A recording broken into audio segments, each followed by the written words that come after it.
Hello everyone, welcome to my UPSC. Madhya Pradesh assistant professor के 17 test already complete हो चुके हैं। अभी हम टेस्ट नंबर 18 डिस्कस करेंगे। अगर आपने टेस्ट सीरीज ज्वाइन नहीं की है तो टेस्ट सीरीज ज्वाइन कर सकते हैं वेबसाइट पे जाके भी, इस नंबर पे कांटेक्ट करके, या फिर डिस्क्रिप्शन में भी आपको लिंक मिल जाएगा टेस्ट सीरीज का, वहां से भी आप ज्वाइन कर सकते हैं। टेस्ट सीरीज हिंदी और इंग्लिश दोनों में अवेलेबल है टेस्ट सीरीज। कोई भी क्वेरी है आप जरूर पूछिएगा।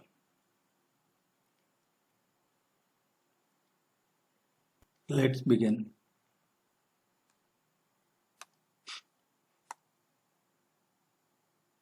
निम्नलिखित में से कौन सा मध्य प्रदेश का 53वां जिला है? देखिए, अभी जब हम टेस्ट कर रहे थे या शुरू में जो आपको लेक्चर में बताया था, उसमें 52 डिस्ट्रिक्ट थे। निवाड़ी 52वां जिला है मध्य प्रदेश का, लेकिन अब मध्य प्रदेश में 53 जिले हो गए हैं।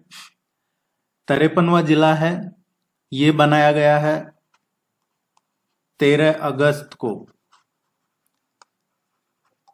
13 अगस्त को मध्य प्रदेश में टोटल 53 डिस्ट्रिक्ट हो गए हैं। 53वां जिला जो बनाया है ये मऊगंज को बनाया है। अब ये मऊगंज है, ये कौन से डिवीजन में आएगा, किस संभाग में आएगा? तो ये रीवा संभाग में है। अब रीवा संभाग में 5 जिले हो गए हैं, टोटल 5 डिस्ट्रिक्ट हो गए हैं। रीवा, इसके अलावा है जो मऊगंज, सतना, सीधी और सिंगरौली, ये टोटल 5 है जो रीवा संभाग में हो गए हैं। देखिए, 53 तो बन चुके हैं जिले, लेकिन अभी जो 54वां जिला है, 54th नंबर का डिस्ट्रिक्ट, उसकी भी इन्होंने 54वें जिले के गठन की प्रक्रिया भी शुरू कर दी है मध्य प्रदेश गवर्नमेंट ने। अभी 28 अगस्त तक, 28 अगस्त तक इसके लिए भी ऑब्जेक्शंस, जो आपत्तियां, दावे, ये जो गवर्नमेंट का रेवेन्यू डिपार्टमेंट है वो मांगता है पब्लिक से या सभी से एक नोटिफिकेशन जारी करके। तो मध्य प्रदेश का जो रेवेन्यू डिपार्टमेंट है उसने इनिशियली अधिसूचना, प्रारंभिक अधिसूचना जारी की है और 28 अगस्त तक लोगों से अपने जो कोई ऑब्जेक्शन है, दावे हैं, वो मंगवाए हैं। इसके बाद में है जो नागदा बनेगा मध्य प्रदेश में 54वां जिला। तो ये ध्यान रखिएगा, नागदा अभी प्रेजेंट में उज्जैन जिले की तहसील है, ये 54वां जिला बन जाएगा। और इसका गठन है जो उज्जैन और रतलाम जिले की तहसीलों को मिला के ही इसको बनाया जा रहा है नागदा को। तो अभी की जब हम बात कर रहे हैं, ये टेस्ट जब मैं करवा रहा हूं आपको, जब अभी 53 जिले हैं, आगे 54वां होता है नागदा, तो आपको बताया जाएगा।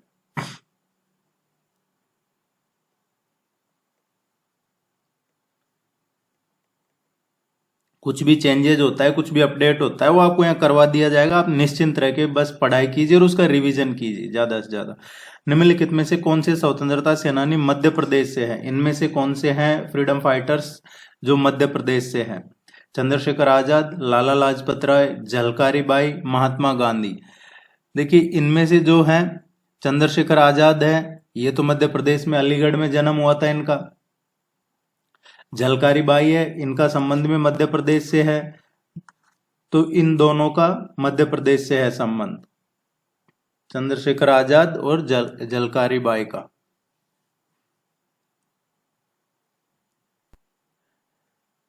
एक तात्या टोपे का भी ध्यान रखना आप। तात्या टोपे हैं, उन्होंने भी 1857 के रिवोल्ट में जो क्रांति हुई थी 1857 की, उसमें पार्टिसिपेट किया था, काफी अहम रोल था। और उनकी जो मृत्यु हुई थी वो भी मध्य प्रदेश में शिवपुरी जिले में हुई थी। इस क्वेश्चन का फर्स्ट और थर्ड करेक्ट आंसर। जायद तलवार 2023 अभ्यास, ये जायद तलवार एक्सरसाइज 2023 है। ये इसका मेजबान देश कौन सा है? ये एक्सरसाइज कहां पे हो रही है? देखिए, इसमें आईएनएस विशाखापट्टनम, आईएनएस त्रिकंद ये शामिल हुए हैं। ये मॉक ड्रिल है, ये बायलैटरल एक्सरसाइज है और इसमें यूएई और इंडिया इनकी जो नेवी है उनकी एक्सरसाइज है। ये भारत और यूएई की जो नौसेना है उनके बीच में ये बायलैटरल एक्सरसाइज है। इसका नाम है जायद तलवार 2023। ये जरूर ध्यान रखिएगा। ये दुबई में हो रहा है, संयुक्त अरब अमीरात, यूएई। निम्नलिखित कथनों पर विचार कीजिए और सही कौन सा है ये बताना है हमें। सांची का स्तूप मध्य प्रदेश के रायसेन जिले में स्थित है। रायसेन जिले में स्थित है, ये सही है। महान मौर्य सम्राट अशोक ने इसे बनवाया था। अशोका द ग्रेट, उन्होंने इसको बनवाया था, तो ये सही है। जो 3rd सेंचुरी थी ईसा पूर्व, उसमें ये बनवाया था अशोका ने। बाद में अशोक ने बौद्ध धर्म अपना लिया था और इसका संबंध जो सांची का स्तूप है, इसका संबंध भी बौद्ध धर्म से ही है। इसको जब अशोका ने बनवाया, उसके बाद में जो पुष्यमित्र शुंग थे उन्होंने तोड़ दिया था। इसके बाद में उन्हीं के बेटे जो अग्निमित्र थे उन्होंने इसका पुनर्निर्माण करवाया था। ये एक एंशिएंट प्राचीन भारत की सबसे पुरानी जो संरचनाएं हैं उनमें से एक है। पहले और दूसरा दोनों स्टेटमेंट सही है। देखिए, आप लाइक नहीं करते हैं वीडियो, चैनल को सब्सक्राइब नहीं करते, तो मेरा रिक्वेस्ट रहेगा कि आप सपोर्ट कीजिए। डैनियल बॉब्रो ने बीजगणित की शब्द समस्याओं को पढ़ने और उन्हें हल करने के लिए एक आर्टिफिशियल इंटेलिजेंस प्रणाली विकसित की, जिसे किस नाम से जाना जाता है। ये आपके सिलेबस में है, आर्टिफिशियल इंटेलिजेंस। इस तरीके के क्वेश्चन आप एक्सपेक्ट कर सकते हैं जो चर्चा में है। डैनियल बॉब्रो ने ये बीजगणित की समस्याओं को, जो शब्द हैं, समस्याएं, उनको पढ़ना और उनको सॉल्व करने के लिए आर्टिफिशियल इंटेलिजेंस डेवलप किया था। उसका नाम है स्टूडेंट।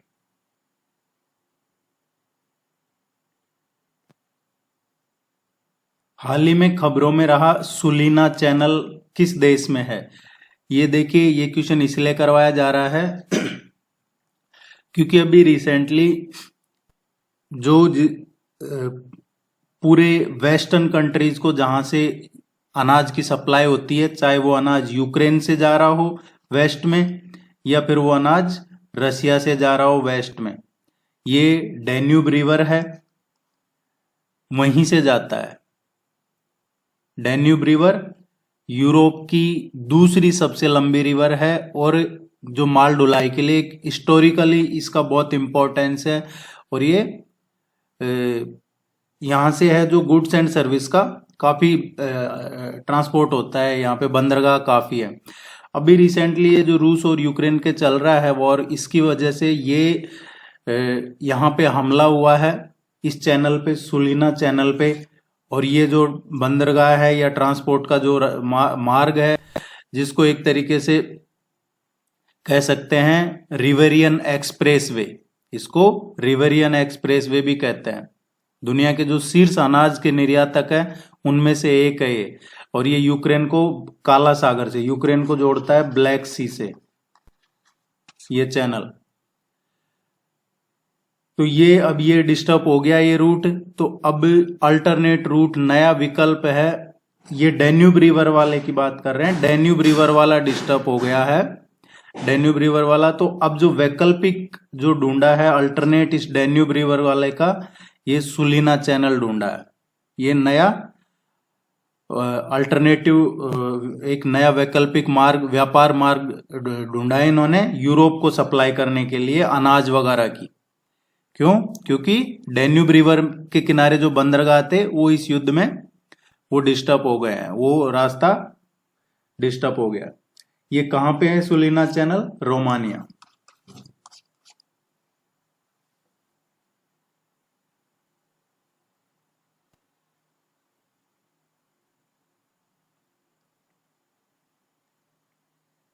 देखिए, इसको मैप में जरूर देखिएगा आप, आपके ध्यान में रहेगा, फिर आप इसको भूलोगे नहीं। हलमा ने मध्य प्रदेश के किन जिलों के बड़े हिस्से में जल संकट को कम करने में एक महत्वपूर्ण भूमिका निभाई है? मध्य प्रदेश के कौन से जिलों में जल संकट को कम करने में इंपॉर्टेंट भूमिका निभाई है? किसने? हलमा ने।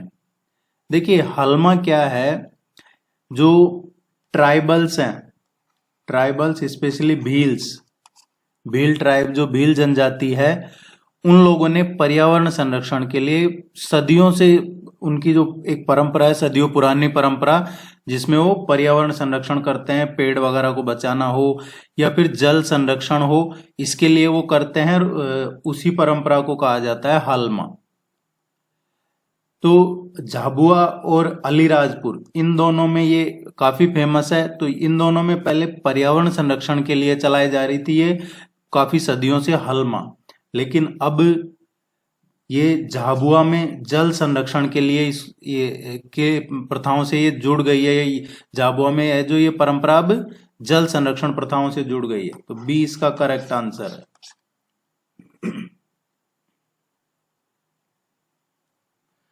राष्ट्रीय औद्योगिक इंजीनियरिंग संस्थान NITIE का नया नाम क्या रख दिया गया है? अब NITIE, ये जो राष्ट्रीय औद्योगिक इंजीनियरिंग संस्थान है, अब इसका नाम बदल के भारतीय प्रबंधन संस्थान कर दिया गया है। IIM, ये अमेंडमेंट बिल 2023 पार्लियामेंट के दोनों सदनों से पास हो चुका है और अब ये IIM मुंबई हो चुका है।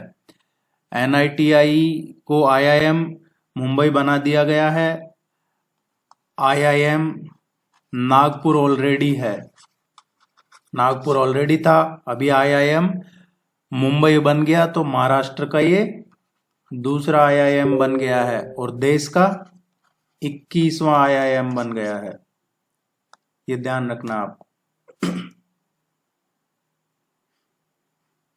देखिए सभी टेस्ट में आपको 50 क्वेश्चन करवाए जाते हैं। हो सकता है आपको यहाँ पूरे 50 क्वेश्चन देखने को ना मिले, लेकिन जो टेस्ट सीरीज है उसमें आपको सभी टेस्ट में 50 क्वेश्चन करवाए जाते हैं।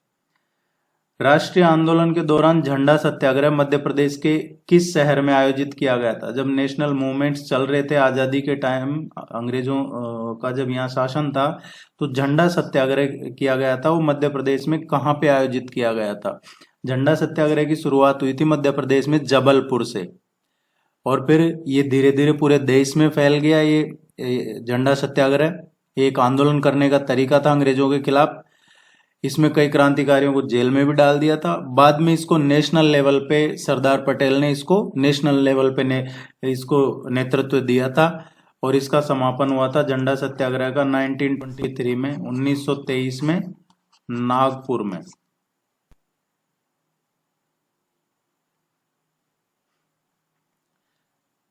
निम्नलिखित में से किसे द्वितीयक भंडारण सेकेंडरी स्टोरेज का रूप नहीं माना जाएगा? इनमें से कौन सा सेकेंडरी स्टोरेज नहीं है?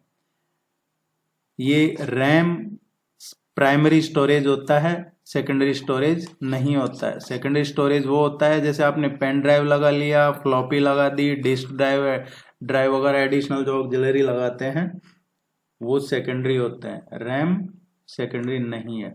कुषाण वंश के महान राजा कनिष्क के सिक्के कहाँ पाए गए थे? कनिष्क कुषाण राजा था, कुषाण वंश से थे ये, और इनके सिक्के कहाँ पे पाए गए थे? ये देखिए कनिष्क का क्वेश्चन ये भी पूछा जा सकता है कि ये किसके वंशज थे। ये इनके वंशज का क्वेश्चन आता है तो आपको करना है कुजुला कडफिसेस। कुजुला कडफिसेस ये इस वंश के ये वंशज थे इसके कुषाण वंश के। कनिष्क है जो कुषाण वंश के सबसे शक्तिशाली और काफी प्रसिद्ध शासक रहे हैं, चाहे वो सैन्य राजनीतिक शक्ति के रूप में देखा जाए। और जो शक है, शक संवत, इसकी शुरुआत कनिष्क ने ही की थी, शक युग की शुरुआत। इनकी कनिष्क की जो राजधानी थी वो कौन सी थी? पुरुषपुर। पुरुषपुर कनिष्क की राजधानी हुआ करती थी। और पुरुषपुर जो अभी जिसको पेशावर कहा जाता है, पाकिस्तान में है ये पेशावर, ये कनिष्क की राजधानी हुआ करती थी पुरुषपुर, जिसको अभी पेशावर कहते हैं। ज्यादातर इन्होंने भारत का जो वेस्टर्न एरिया है, पश्चिमी पार्ट है, उसी में राज किया है। इनके सिक्के है शहडोल में इनके सिक्के पाए गए थे।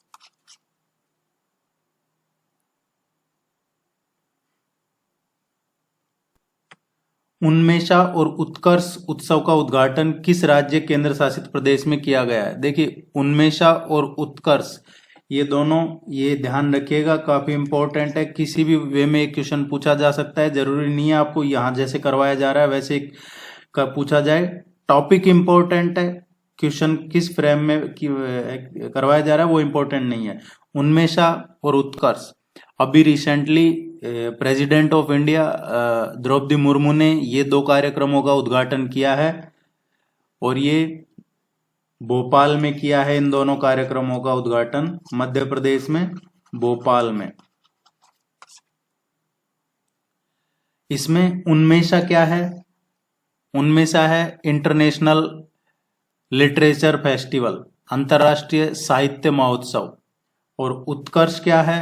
उत्कर्ष है लोक और जनजातीय जो कला प्रदर्शन है वो उत्कर्ष है। दोनों ध्यान रखने आपको, उन्मेषा अंतर्राष्ट्रीय साहित्य महोत्सव और जो उत्कर्ष है ये जनजाति कला का, लोक और जनजाति प्रदर्शनी कला का है, उससे जुड़ा हुआ है।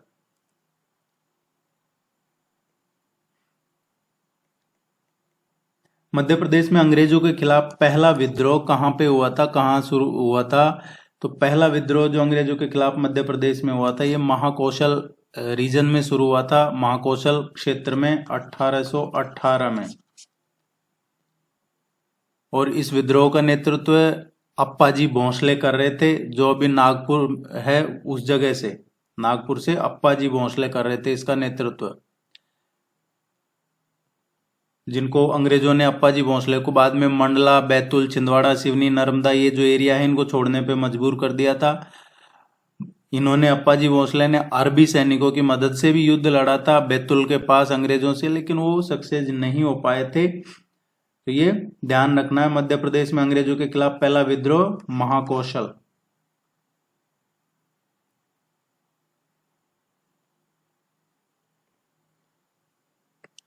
फाल्कन शील्ड 2023 एक सैन्य अभ्यास है, किन 2 देशों ने भाग लिया है? तो ये जो फाल्कन शील्ड 2023 ये मिलिट्री एक्सरसाइज है, ये कौन से देश इसमें पार्टिसिपेट कर रहे हैं?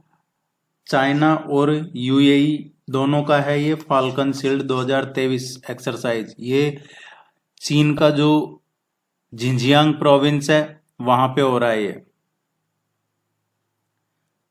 चाइना, अरब कंट्रीज और अफ्रीका में, जो अफ्रीका कॉन्टिनेंट है, अफ्रीका के कई देश हैं उसमें है जो सेंधमारी कर रहा है। अफ्रीका में तो सक्सेस इतना मिला नहीं, अब देखते हैं ये अरब देश जो है उनमें क्या होता है। AISHE की वार्षिक रिपोर्ट के अकॉर्डिंग उच्च शिक्षा के क्षेत्र में MP की रैंक क्या है? अभी रिसेंटली ये रिलीज हुई है ये रिपोर्ट, वार्षिक रिपोर्ट आती है हर साल AISHE। ये AISHE क्या है? ऑल इंडिया हायर एजुकेशन का सर्वे है ये, जो देश में हायर एजुकेशन इंस्टीट्यूट्स हैं उनका सर्वे किया गया है। तो मध्य प्रदेश की कौन सी रैंक है? अभी जो सर्वे आया है, ये रिपोर्ट आई है हायर एजुकेशन इंस्टीट्यूट्स की, तो मध्य प्रदेश की रैंक 17वीं है। और इससे पहले जो सर्वे आया था AISHE का, अखिल भारतीय उच्च शिक्षा सर्वेक्षण, पिछली बार की रिपोर्ट में मध्य प्रदेश की रैंक थी 22nd। अभी जो सर्वे आया है उसमें 17वीं है, 17th। इस तरीके के क्वेश्चन आप एग्जाम में एक्सपेक्ट कर सकते हैं। नीचे दिए गए जिलों में से कौन सा जिला मालवा पठार में स्थित है? मालवा प्लेट्यू में कौन से डिस्ट्रिक्ट्स इनमें से मालवा प्लेट्यू रीजन में आते हैं? तो देखिए, मालवा है ये किधर है आपको पता होगा, शुरू के वीडियोज आपने देख लिए हैं। तो जो वेस्टर्न MP है, जो मध्य प्रदेश का पश्चिमी भाग है, वो मालवा पठार है। मालवा जो क्षेत्र है, मालवा रीजन, यहां से कौन कौन सी नदियां निकलती है इंपॉर्टेंट, चाहे वो चंबल हो, इसके अलावा है जो माही रिवर है, शिप्रा है, बेतवा है, पार्वती है, ये सभी नदियां मालवा क्षेत्र से ही निकलती है। इसकी इंपॉर्टेंट रिवर्स है, अगर निकलती भी नहीं है तो भी ये इस रीजन की इंपॉर्टेंट रिवर्स है। ये जो पश्चिमी भाग में है, इसमें जो डिस्ट्रिक्ट्स आते हैं तो इंदौर है, गुना है, राजगढ़, मंदसौर, झाबुआ, धार है, रतलाम, देवास, उज्जैन, सीहोर, शाजापुर, विदिशा, ये पश्चिमी जो जिले हैं मध्य प्रदेश के, ये इसी रीजन में आते हैं। इंदौर, झाबुआ, उज्जैन भी इसका करेक्ट आंसर है। मैप जरूर याद कर लीजिएगा, ये मेरा रिक्वेस्ट रहेगा आपसे। अगर आप एग्जाम क्लियर करना चाहते हैं तो सबसे पहला स्टेज है उसका मैप याद करना, जो आपके सिलेबस में जो है। अब आपके सिलेबस में मध्य प्रदेश और इंडिया, नेशनल, इंटरनेशनल सभी है, लेकिन जो स्टैटिक पोर्शन है वो मध्य प्रदेश का, तो मध्य प्रदेश का मैप आप अच्छे से याद कर लीजिए। उद्यम वशिष्ठ प्लेटफॉर्म जो हाल ही में खबरों में देखा गया, निम्नलिखित में से किस मंत्रालय की एक पहल है? उद्यम वशिष्ठ प्लेटफॉर्म, ये सिडबी ने विकसित किया है इसको। सिडबी आप सभी जानते हैं, भारतीय लघु उद्योग विकास बैंक, उसने इसको विकसित किया है। ये क्या करता है कि जो उद्यम स्थायी, जिनके पास पैन नंबर है, GSTIN है, ये जो अनिवार्य आवश्यक दस्तावेज हैं, उनकी वजह से कई लोग रजिस्टर करवाने में जो उद्यम पोर्टल है उस पर सक्सेस नहीं हो पाते हैं, तो अब उनके लिए ये उद्यम वशिष्ठ प्लेटफॉर्म जारी किया है। अब सिंपल भाषा में मैं बताता हूं आपको कि जो छोटे व्यापारी हैं वो अपना रजिस्ट्रेशन करवाना चाहते हैं, तो उसके लिए पैन कार्ड और GST नंबर चाहिए, लेकिन फिर भी नहीं हो पाता है। कई बार किसी ना किसी वजह से उसमें इतनी सारी कॉम्प्लिकेशन होती है। जो ये रजिस्ट्रेशन करवाते हैं, उद्यम आधार जैसा होता है वो एक, तो उसके असिस्टेंस के लिए अभी उद्यम असिस्ट प्लेटफॉर्म शुरू किया है। और ये किसने शुरू किया है? सूक्ष्म, लघु और मध्यम उद्यम मंत्रालय ने ये शुरू किया है। MSME जिसको कहते हैं, उसने शुरू किया है। इसको विकसित किसने किया है? सिडबी ने। मेमोरीज नेवर डाई नामक पुस्तक किसे श्रद्धांजलि के रूप में लॉन्च की गई थी? ये बहुत इंपॉर्टेंट क्वेश्चन है, ध्यान रखिएगा। मेमोरीज नेवर डाई, ये किसको श्रद्धांजलि के रूप में बुक लॉन्च की है?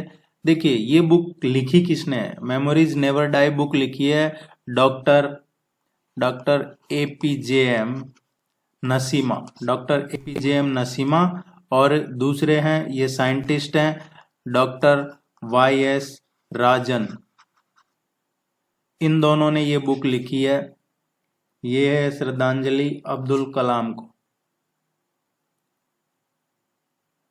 और इस बुक को लॉन्च किसने किया है? इस बुक का अनावरण किसने किया है? माननीय केंद्रीय गृह मंत्री अमित शाह जी ने इसका अनावरण किया है। और ये अब्दुल कलाम साहब को श्रद्धांजलि है।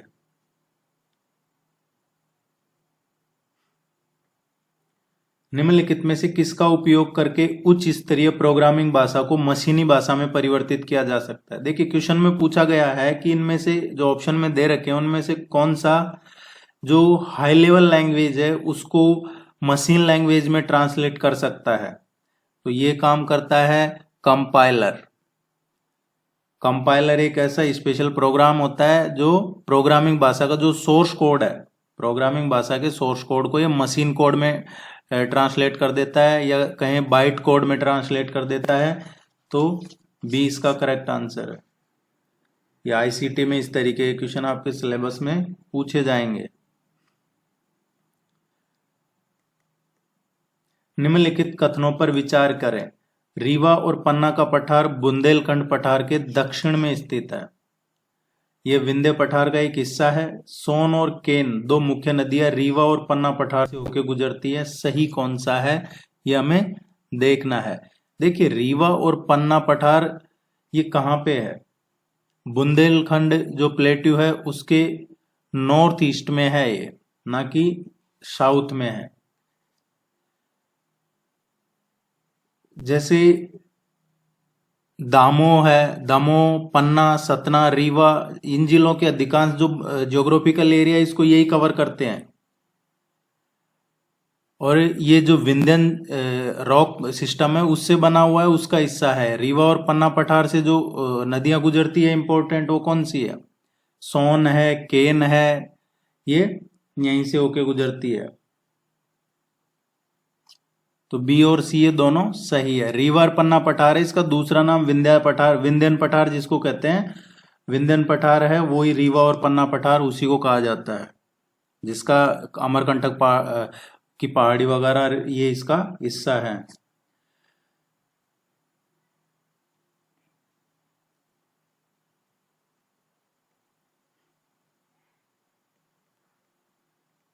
BARI चीना बादाम 12 जिसे हाल ही में लॉन्च किया गया, ये किस फसल की एक नई किस्म है? बारी चीना बादाम 12 ये किस फसल की एक नई किस्म है? देखिए ये अभी हैदराबाद और बांग्लादेश, हैदराबाद में है अंतर्राष्ट्रीय अर्ध शुष्क उष्णकटिबंधीय फसल अनुसंधान संस्थान, जिसको हम बोलते हैं ICRISAT। ये इंटरनेशनल इंस्टीट्यूट है, रिसर्च इंस्टीट्यूट, जो हैदराबाद में है। और दूसरा है बारी, ये बांग्लादेश एग्रीकल्चर रिसर्च इंस्टीट्यूट है। इन दोनों ने मिलकर बांग्लादेश में एक मूंगफली की, ये काफी उन्नत किस्म है मूंगफली की, ये तैयार की है। और ये अब इस सीजन में खेती के लिए भी तैयार है। ये किस्म है जो बांग्लादेश में, क्योंकि इसकी जो खासियत है ये पहले पक जाती है, ये ज्यादा टाइम नहीं लेती पकने में, इसलिए चर्चा में है। आप चैनल को जरूर सब्सक्राइब कीजिए, वीडियो को लाइक कीजिए, टेस्ट सीरीज ज्वाइन कर लीजिए। आपको इसमें रेगुलर आपको करंट अफेयर्स के नोट्स, टेस्ट, आपके सिलेबस के नोट्स और प्रैक्टिस टेस्ट के लिंक वगैरह सब मिल जाते हैं। और कोई क्वेरी है आप जरूर पूछिएगा। Thank you very much, good luck.